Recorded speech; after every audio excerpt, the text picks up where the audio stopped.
Twitter पर child porn content, Dharmendra चतुर का इस्तीफा। अब ट्विटर ने जम्मू कश्मीर को कर दिया भारत से बाहर। सवाल उठता है फिर भी आखिर डंडा क्यों नहीं करती मोदी सरकार, लेकिन हकीकत सोशल मीडिया के तानों से अलग।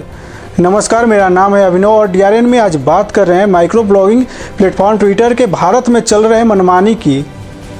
भारत सरकार के साथ ट्विटर इंडिया के मतभेद खत्म नहीं हो रहे। मतभेद अलग अलग रूप में लगातार सामने आ रहे हैं। अब सोशल मीडिया प्लेटफॉर्म ट्विटर और भारत सरकार के बीच नए आईटी नियमों को लेकर चल रहे विवाद के बीच ट्विटर का एक नया कारनामा सामने आया है। बताया जा रहा है कि ट्विटर ने भारतीय नक्शे से जम्मू कश्मीर को बाहर दिखाया है। टाइम्स नाउ ने अपने ट्वीट पर यह जानकारी दी। मालूम हो कि यह पहली बार नहीं है कि ट्विटर भारत के भाग को मानचित्र में गलत प्रस्तुत करता रहा हो। इससे पहले ट्विटर ने लेह को geo location Jammu Kashmir People's Republic of China में दिखाई थी। इस संबंध में 18 अक्टूबर 2020 को रक्षा विशेषज्ञ नितिन गोखले ने एक लाइव ब्रॉडकास्ट के जरिए दिखाया था कि कैसे ट्विटर अपनी लोकेशन में जम्मू कश्मीर को चीन का हिस्सा बता रहा था। वहीं नए आईटी नियमों को लेकर माइक्रो ब्लॉगिंग प्लेटफॉर्म ट्विटर के भारत में नियुक्त किए गए अंतरिम शिकायत अधिकारी धर्मेंद्र चतुर ने अपने पद से इस्तीफा दे दिया। उनकी हाल ही में इस पद पर नियुक्ति की गई थी। चतुर के बाद अब ट्विटर ने कैलिफोर्निया के रहने वाले जेरेमी केसल के भारत में नया शिकायत अधिकारी नियुक्त किया है। देश में 25 मई 2021 से नया आईटी रूल लागू हो चुका है। इसके बाद भी ट्विटर ने नियमों के तहत आवश्यक अधिकारियों की नियुक्ति नहीं की थी। इससे उसने डिजिटल कंपनियों को मिलने वाले संरक्षण का अधिकार खो दिया।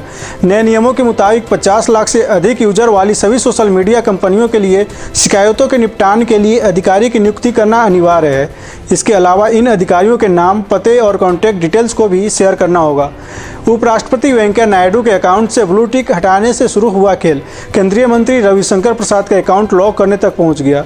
बीच में और भी बहुत सारी घटनाएं हुई जिन्हें सबने देखा है। ट्विटर द्वारा राष्ट्रीय स्वयंसेवक संघ के पदाधिकारियों के अकाउंट से भी ब्लू टिक हटाया गया।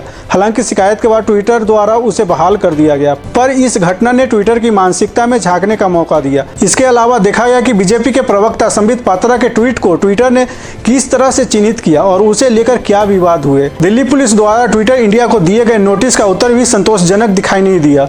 हाल ही में गाजियाबाद केस में कुछ लोगों द्वारा फैलाए गए फेक न्यूज और फेक वीडियो को लेकर उत्तर प्रदेश सरकार द्वारा ट्विटर इंडिया पर किए गए एफआईआर पर भी ट्विटर का जवाब संतोषप्रद नहीं रहा है। केंद्र सरकार के हर संवाद पर उसका अभी तक का रवैया ढुलमुल रहा।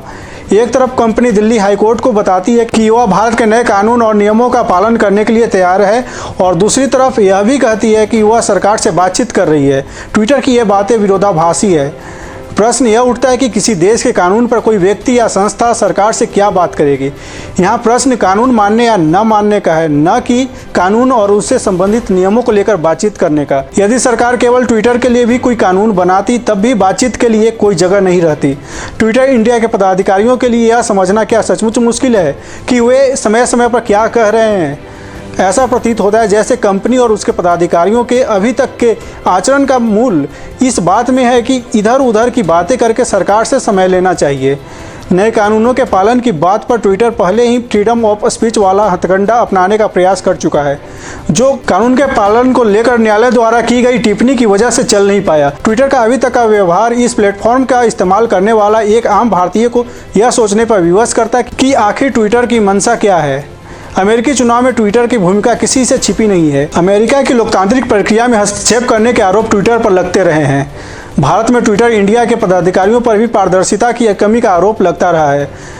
भारत में अभी तक ट्विटर को हेड करने वाले जितने लोग रहे हैं उन पर हमेशा किसी न किसी तरह का आरोप लगता रहा है।